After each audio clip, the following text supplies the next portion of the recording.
We gotta rip off this blockchain shit. See what makes this motherfucker tick. And I know what you're thinking. Blockchain. That shit's complicated as fuck. And you're not wrong. It's like trying to shove a square peg through a goddamn round hole trying to learn about this shit on your own. But fear not, you beautiful bastards, because we've got a blockchain wizard here today. They're gonna break it all down in a way that even a drunken monkey could understand. So let's cut the crap. Get straight to the goddamn point. What the fuck is a blockchain?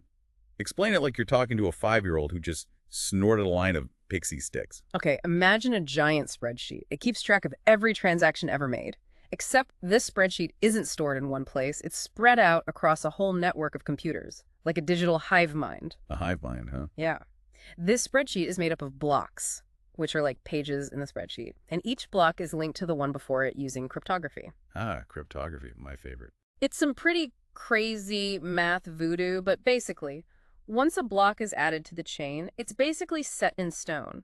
You can't change it or delete it without everyone in the network knowing about it. It's like a goddamn digital time capsule, preserving every transaction for eternity. Hold on. So you're telling me that every time some dipshit buys a goddamn Bitcoin, it's recorded on this massive digital spreadsheet that everyone can see? Pretty much. And because it's spread out across so many computers, it's virtually impossible to hack or manipulate. It's like trying to fight a hydra. You cut off one head and 2 more grow back. Jesus.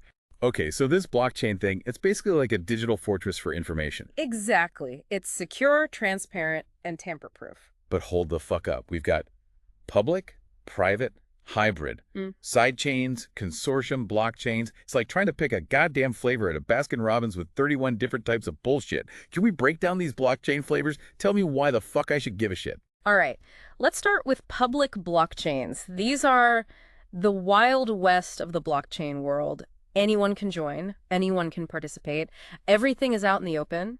Think Bitcoin and Ethereum. It's like a giant public park where everyone can come and hang out. A public park, all right. Then you've got private blockchains. These are more like a gated community. They're permissioned, meaning you need an invite to get in, and they're usually controlled by a single organization. Think a company using blockchain to manage its supply chain or track its inventory. Because a private's more like exclusive club kind of shit. Yeah, something like that. Then there's hybrid blockchains. They try to combine the best of both worlds, offering a mix of public and private features. It's like having a public park with a VIP section for those who want a little more privacy. VIP, very important. Dot pricks. Ah, sure. Then we have sidechains. Sidechains are like little offshoots of the main blockchain. They're separate but connected, allowing for more specialized applications. Think of it like a side street branching off the main road. And finally, we've got consortium blockchains, which are governed by a group of organizations. It's like a bunch of companies teaming up to build a shared blockchain infrastructure. Think of it like a joint venture between a bunch of corporations. Okay, so basically there's a blockchain flavor for every goddamn occasion. It's like a blockchain buffet and I'm ready to stuff my face. But what the hell can you actually do with this shit? Well, the applications are pretty much limitless, but let's start with the one everyone's heard of, cryptocurrency. Ah, yes, crypto. The digital gold rush that's either going to make you a millionaire or leave you eating ramen noodles for the rest of your life. Right. Blockchain is the technology that makes most cryptocurrencies possible. It allows for secure, transparent, and decentralized transactions without the need for those blood-sucking banks. So instead of trusting some shady-ass bank with my hard-earned cash, I can just send it directly to someone else using crypto. No middleman, no bullshit fees. Just pure digital money flowing from one wallet to another. Exactly. It's like cutting out the parasitic middleman, taking control of your own financial destiny. Now you're talking my language. Yeah. But hold on, rewind that shit for a second. How the hell did we get from clunky old banks to this magical internet money? Give me the Spark Notes version of how crypto came to be. Well, the first cryptocurrency, Bitcoin, was created by a mysterious asshole, or maybe a group of assholes. They went by the name Satoshi Nakamoto. No one knows who this motherfucker is, but they basically dropped this bomb on the world back in 2008 and disappeared like a fart in the wind. Classic. Bitcoin was a revolutionary idea because it solved a problem that had plagued digital currencies for years, the double spending problem. Double spending, you mean like Buying a lap dance with Bitcoin and then magically using the same Bitcoin to buy another lap dance? Exactly. Before Bitcoin, it was tricky to prevent people from copying digital currency and spending it multiple times. It's like making photocopies of a $20 bill and trying to pass them off as the real deal. Makes sense. But with Bitcoin, each transaction is recorded on the blockchain. It makes it impossible to duplicate. It's like each Bitcoin has a unique serial number that can only be used once. So blockchain is basically a digital lie detector for money. That's fucking genius. But hold on. Didn't I hear about some shady-ass criminals using Bitcoin on that Silk Road website to buy drugs and other fucked up shit?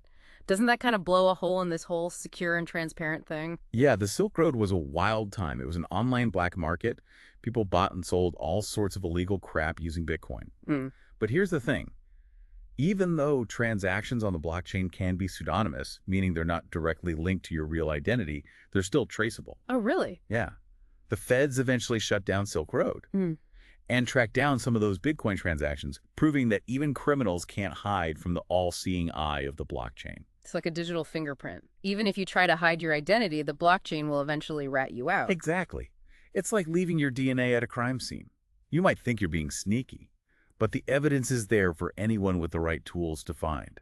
Damn. This blockchain thing is getting more interesting by the minute. It's like a digital detective novel with a twist ending we never saw coming. All right, so we've covered crypto, but that's just the tip of the iceberg. Right? What other mind-blowing shit can we do with this blockchain voodoo? I'm ready to go deeper down the rabbit hole. Well, let's talk about smart contracts. These are self-executing contracts. They automatically enforce the terms of an agreement without the need for any greasy middleman. So, like, if I bet my buddy $100 that the Jets will win the Super Bowl, and they somehow manage to pull off that miracle, the blockchain will automatically transfer the money to my account without us having to lift a finger. No more awkward IOUs or chasing down deadbeat friends. You got it. Smart contracts can revolutionize everything from supply chain management to real estate transactions, cutting out all the lawyers, brokers, and other assorted bloodsuckers who love to skim their cut off the top. Okay, now we're talking. This blockchain thing is starting to sound like some futuristic shit, straight out of a Philip K. Dick novel. But let's be real for a second. What's the catch? There's got to be some downside to all this, right? Of course. Like any new technology, smart contracts have their own set of challenges and limitations. For example, there are concerns about the legal status of these contracts. Since they operate in a digital realm that's still largely unregulated, and there's always the potential for bugs in the code. Remember that time a smart contract bug led to millions of dollars being stolen from that DAO? That shit wasn't pretty. Yeah, I vaguely remember hearing about that. So it's not all sunshine and roses in the world of smart contracts. Definitely not. It's still early days, and there are kinks to work out, but the potential is there. And I think we're just scratching the surface of what's possible. All right, that's enough deep thinking for now. My brain is starting to feel like a scrambled egg. Let's move on to something a little lighter. What other industries are getting their grubby little hands on blockchain? Well, the financial services industry is a big one. Banks are starting to explore using blockchain to streamline their back office operations, reduce costs, and maybe even create some new products and services. Wait, those stuffy old banks? The ones that charge you an arm and a leg for every goddamn transaction? They're embracing a decentralized system. That's like watching a bunch of dinosaurs trying to learn how to use a smartphone. I know, right? It's kind of ironic. But they're starting to realize that blockchain can save them a shitload of money and make their operations more efficient. Plus, they don't want to get left behind in the dust, while the rest of the world embraces this new technology. Well, if those dinosaurs are jumping on the blockchain train, it must be going somewhere interesting. What else you got for us? Well, the gaming industry is also starting to experiment with blockchain, especially in the world of blockchain-based games. Oh, hell yeah. Finally, something that actually sounds fun. Tell me more about these blockchain games. Are we talking about digital casinos or some next-level shit? Think about it this way. In traditional games, you spend real money to buy in-game items, right? But those items are ultimately owned and controlled by the game developers. You're basically renting those digital assets. Renting. Yeah. Blockchain games change that. By giving players true ownership of their in-game items, these items are represented by unique tokens. And these can be traded or sold like any other cryptocurrency. It's like owning a piece of the game world itself. So you're telling me I can finally make some goddamn money playing video games. My parents always told me I was wasting my life. but now I can finally shove it in their faces. Well, it's not quite that simple. Blockchain games are still in their early stages, and there are challenges with scalability and mainstream adoption. Ah, figures. Remember that CryptoKitties game I mentioned earlier? It caused a major traffic jam on the Ethereum network because so many people were buying, selling, and breeding those digital cats. Wait, people were spending real money on digital cats. What kind of LSD-fueled fever dream is this? This blockchain thing is even weirder than I thought. Yeah, it can get pretty strange. And there are concerns about the potential for scams. Like, are these blockchain games actually fun to play? Or are they just a way to hype up some shitty game and cash in on the blockchain craze? Good point. All right, enough about digital cats. Yeah. What other serious applications does blockchain have? Well, supply chain management is a big one. Blockchain can be used to track the journey of a product, from raw materials to finished goods, improving transparency, accountability, and trust throughout the entire process. Supply chains. Jesus Christ, that sounds about as exciting as watching paint dry. How the hell do you make supply chains interesting? I know it doesn't sound sexy, but trust me, this shit has the potential to change the world. Imagine being able to trace the origin of your food, your clothes, your medicine with complete certainty. Blockchain can help us combat counterfeit goods, prevent foodborne illnesses, and ensure that products are ethically sourced. For example, it's being used to track the origins of diamonds, to combat those blood diamonds, and to monitor food safety to prevent those E. coli outbreaks, and also to ensure ethical sourcing in the fashion industry. Okay, I'll admit, that's actually pretty impressive. So I buy a diamond ring for my girl.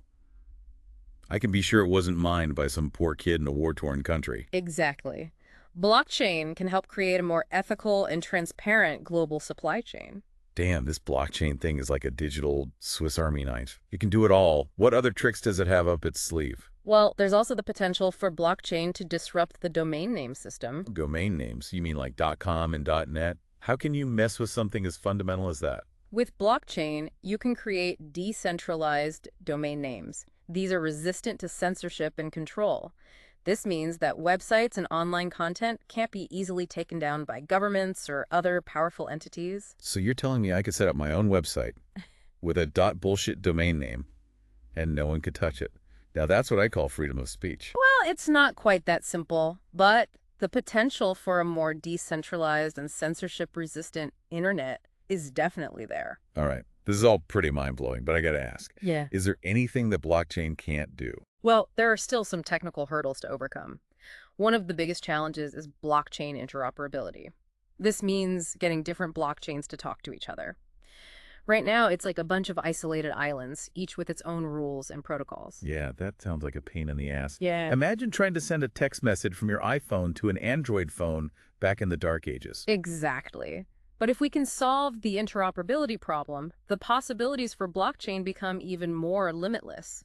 We could have a truly interconnected web of blockchains, where data and value can flow seamlessly between different platforms and applications. All right, before we go any further down this rabbit hole, we need to address the elephant in the room, the environmental impact of blockchain. I've heard some scary shit about how much energy this technology consumes.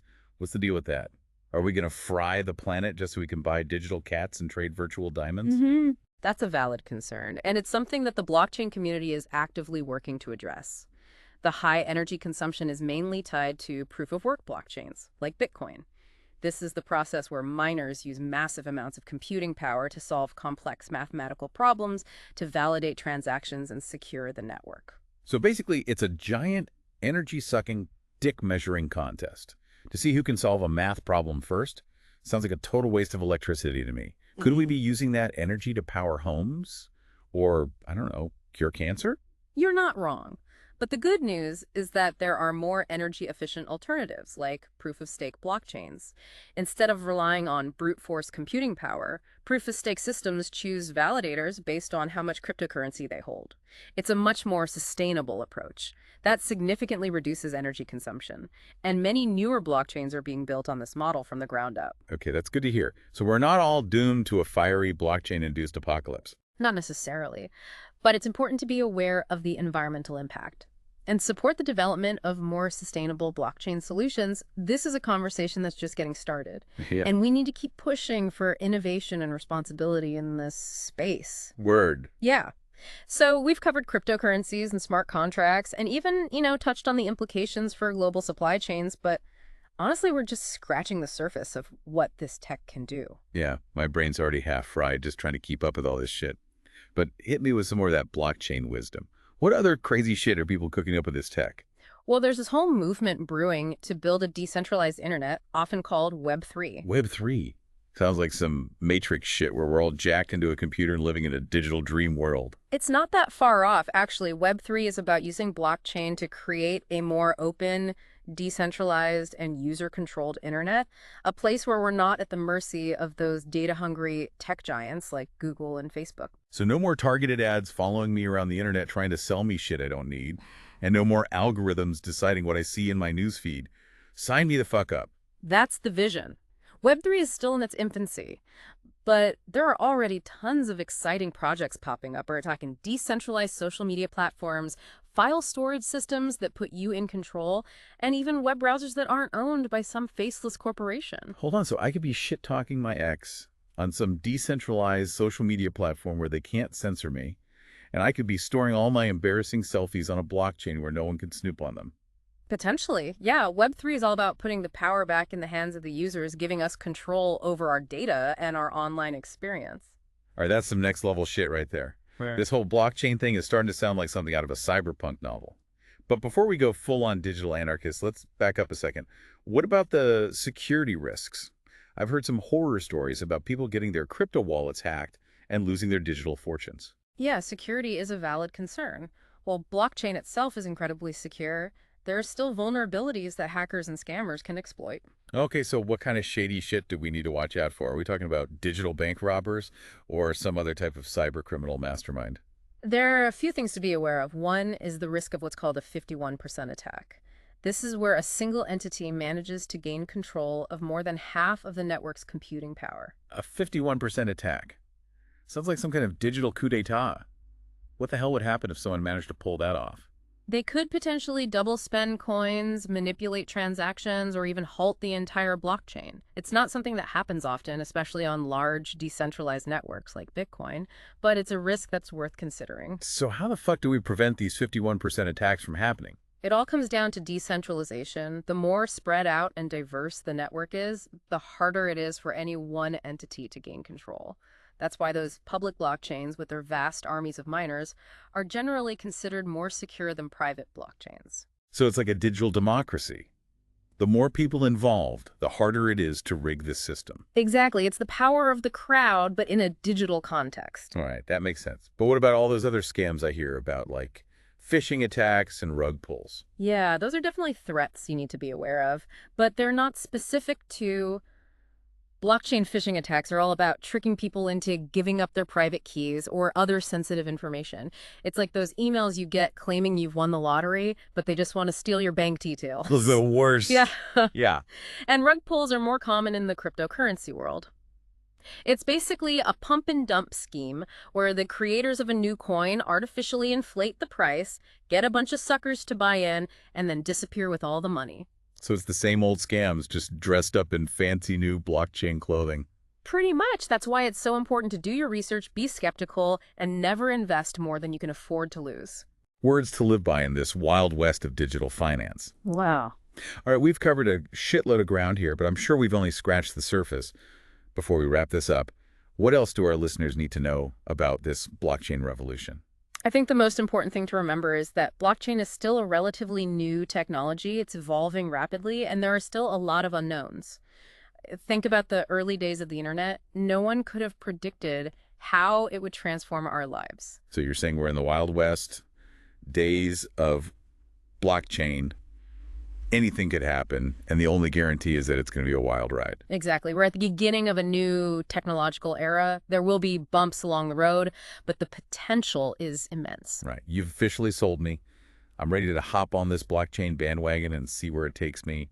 Where the hell do I even start? The best way to learn is to just dive in and start experimenting. There are tons of resources available online. You can read articles, watch YouTube videos, even take online courses. So many choices. I know, right? And if you're feeling adventurous, you can even try investing in some cryptocurrencies or exploring some of the decentralized applications that are out there.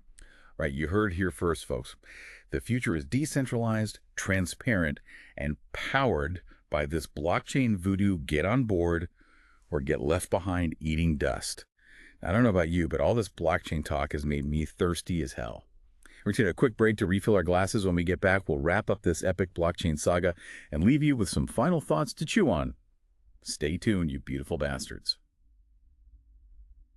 All right, you beautiful bastards, welcome back for the final round of this blockchain beatdown. We've explored the wild world of crypto, dove into the mind-bending realm of smart contracts, and even glimpsed the future of the internet with Web3. But before we unleash you back into the wild, let's wrap this shit up with some parting wisdom. Well, as we've seen, blockchain is more than just some, tech buzzword.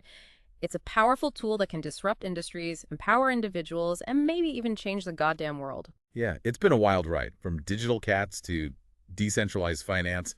We've covered a lot of ground, but I still have one nagging question. Is this blockchain thing really going to live up to the hype? Or is it all just a bunch of hot air and bullshit? It's a fair question. There's definitely a lot of hype surrounding blockchain, and not every project is going to succeed. But the underlying technology is sound, and the potential is undeniable. Okay. The key takeaway is this. Blockchain isn't going away. It's here to stay, and it's going to continue to evolve and disrupt. Whether you're a tech enthusiast, an investor, or just someone who's curious about the future, you need to pay attention to this shit. So what's the best way for our listeners to stay ahead of the curve and ride this blockchain wave into the future? Well, you got to stay informed. Keep learning, and don't be afraid to experiment. There are tons of resources available online, from educational websites to YouTube channels to online courses. Dive in, get your hands dirty, and see what all the fuss is about. You might just discover something that blows your goddamn mind. All right, you heard it here first, folks. The future is decentralized, transparent, and powered by this blockchain voodoo. Get on board or get left behind, because this train is leaving the station, whether you're on it or not. And that's a wrap on another episode of The Deep Dive. Thanks for tuning in, you beautiful bastards. Stay curious, stay skeptical, and most importantly, stay thirsty for knowledge. Cheers.